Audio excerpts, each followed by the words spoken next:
ওই দেখ দেখ দেখ হুজুর যাচ্ছে, কার বাড়ি আজকে ঢোসাবি?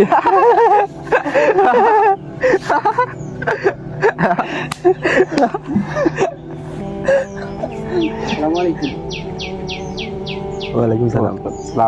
হাসাহাসি করিচ্ছ কে আমাদেরকে নিয়ে? কোথায় ঢোসাবো মানে কি বুঝালে তোমরা? ব্যাপার হচ্ছে এই তো কিছুদিন আগে তোমার বাবা যখন মারা গেল, তুমি তো আমার কাছে 2-3 বার গেছিলা, আমার বাবার কবরটা একটু মনে জিয়ারত করে দেন। তারপরে কিছুদিন তো তুমি আমার পিছেই ছাড়োনি।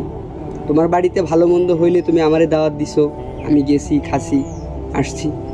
আরে এই তোমার বাপের দোকান চালুর সময় তুমি তো মসজিদে এক ওয়াক্ত নামাজ পড়ে এসে আমাদেরকে দাওয়াত দিলে, আমাদের দোকানটা একটু উদ্বোধন করে দিয়ে যান, দোয়া করে দিয়ে যান।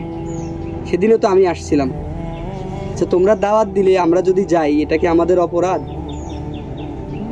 বলো তো।